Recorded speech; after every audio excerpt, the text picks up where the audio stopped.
Last time on Shadow Piece, the first semi-final ended and the winner was the Sin of Pride, Hyrodine. It took him everything he had, but he managed to pull through and get the victory in his very own hands. After doing that, he immediately fell on the floor, asleep and snoring.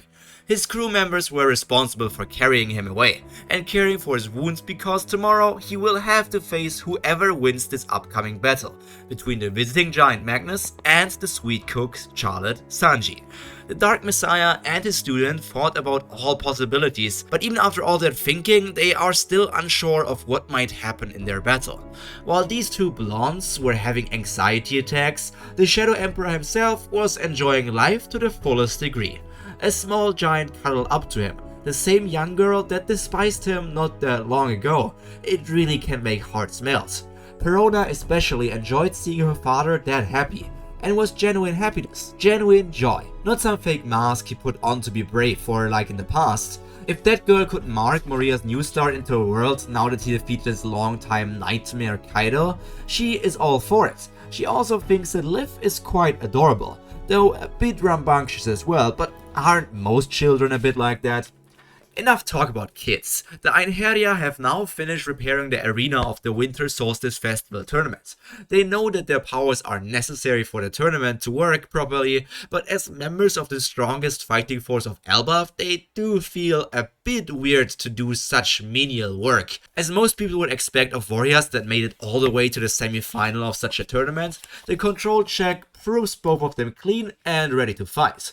Only a last check-in from Odin occurs before the last battle of the second day can start. Some fighters instantly charge in after the King's Star signal, but this time both fighters circle closer to each other very slowly. While doing so, Sanji enters his stealth black raid suit and also activates the Azure Pudding Inferno. The second one arguably may be way more impressive of a feat, but the first one makes Magnus stop in his tracks. Sanji, is that your name? The blonde cook nods very carefully. Are you a fellow Sora warrior of the sea as well? The quarter giant's eyes shine with excitement. As he didn't leave his home island until just very recently, all he had were stories from other people, be it fiction or non-fiction. Sanji is a bit taken aback, but this wasn't the first time someone brought up that comic. Sora, Warrior of the Sea, is a popular comic strip around the entire world. Why the protagonist has the same name as his mother, well, he doesn't know that. But because of that story, many people falsely believe that the Germa 66 is only a made-up organization, completely fictional. He doesn't know who the author is, but the comic is way too close to the truth for it to be someone completely unrelated to his blood family. I wouldn't necessarily say I'm a fan. I'm the real Stealth Black from Germa 66 after all. This statement now surprises Magnus. Instead of believing the Germa man, he just thinks of Sanji as an ultra fan that cosplays his favorite character, and roleplayed as him so much that he lost his sense of reality. Oh, Stealth Black.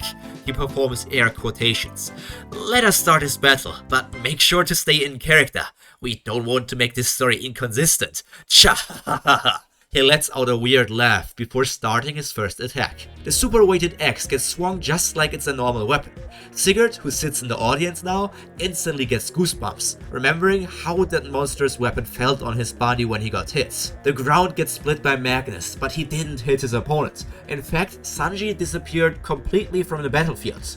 Giant hero, I, the evil Stealth Black, have come here to get one step closer to the dream of my family. Stealth Black starts holding a monologue. Absalom cringes slightly at that act. This was not part of any of their plans, but whatever works for Sanji has to be good. That's what he thinks at this moment. Like a child, the son of Ragnar squeals with excitement, before the villain continues talking. The world sees us as the baddies, but that's where they are wrong. Not all of us want the same thing our father wants. Hastily, Magnus looks around. He knows about the invisibility powers from the comics, but holding a villain monologue should reveal the location of his opponent. I separated myself from my family and found a better path. Giant hero, you don't need to fight me. There it is. He found the place where the voice comes from.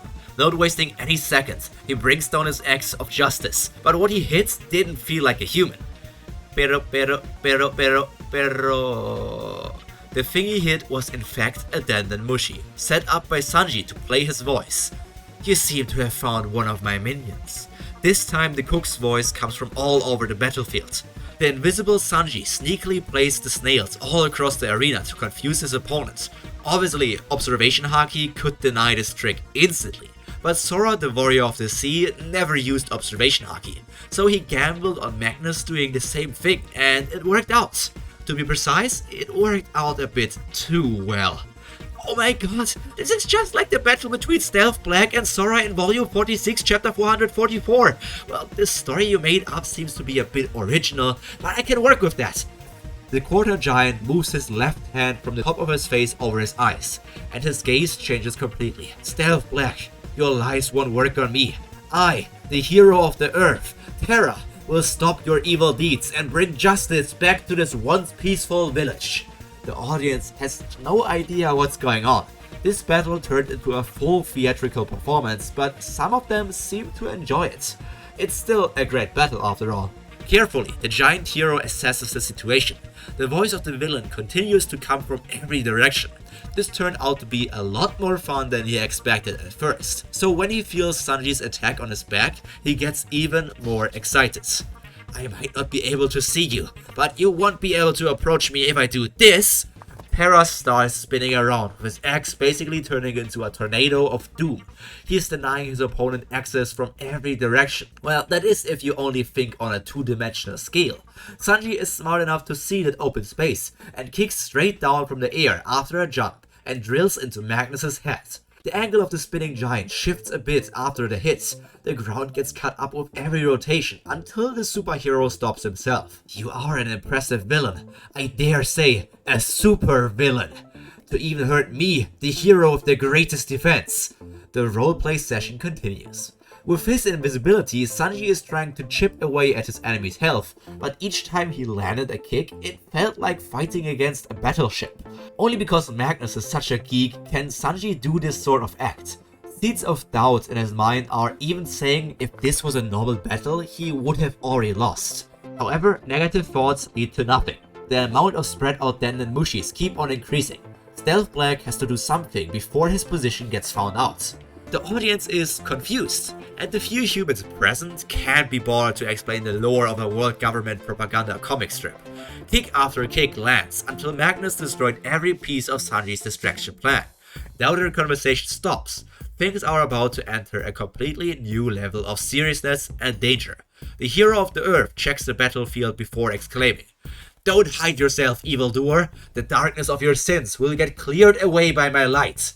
Carefully, the child cook proceeds. With his snail's gun, he has to be even more cautious. But for the sake of keeping his opponent engaged in the act, he has to keep talking. "Without light, there are no shadows. Then can it be said that you heroes are responsible for the existence of villains?" An existential question for everybody. What does the giant hero think of what he just heard? At the moment, he just remains quiet. With ears perked up, he notices something, and not wasting a second, he uses his weapon to attack the air. At first it seems weird, but when the audience hears the metallic sound, they know that the hit connected with the human's body. In the process of getting damaged, the invisibility stops, and the Germa Prince reappears on the battlefield. Unlike his last opponent in the tournament, this one is using a weapon with extremely sharp edges. With his enhanced body plus the Stealth Black raid suit, he could evade critical damage, but he still received a lot of damage in general. The battle suits of the Germa Kingdom are incredibly tough, and yet it actually got ripped in the stomach area where Sanji got hit. Things went a bit too smooth for some time, so the sudden hit really surprised the blonde fighter. "So you have found me, wannabe hero, but I am just getting started. Be prepared to get cooked." The cooking lingo remains in Sanji's mouth, even while acting like a Germa baddie. The thing he is talking about so confidently is one of his unfinished techniques, so even the faith in his own words is just an act. Blue flames keep on burning brightly, and this time, without turning invisible, he starts sprinting around the quarter giants, around and around, enough turns to make anyone dizzy. His whole hero act works for Sanji in so many ways. As a hero never interrupts the villain, he is able to prepare his attack very properly. "Don't act like you are always right and just, Terra. Everybody has their reasons for how they act. And right now, I'm doing this for my family. You can't stop me! Reality and play get mixed together in Sanji's speech, and as he finishes talking, a stream of azure fire takes to the sky. Tornado? Omelette! A full vortex of the Dark Messiah student's flames surround and envelop his opponent, an ultimate technique that is insanely hard to prepare. Stealth Black stands in the arena, taking a look at this blazing work of art. All he can do is clench his fists and hope that Magnus will just drop down after the flames go out. But this is the end of today's episode of Shadow Piece. I hope you enjoyed it. This battle between Magnus and Sanji is just getting started, and as you noticed, yes, I'm going in a completely different path than I took for all of the other battles before this one. Because this, well, we're doing a bit of role-playing. Technically, I'm always doing role-playing because I'm playing every single character and the narrator, but this one is different because it's the battle between Stealth Black from Germa and Terra. Well, Terra is actually Magnus's original character, his OC, but he worked on that for quite a few years, so it might as well be original, just like my Shadow Piece story, right?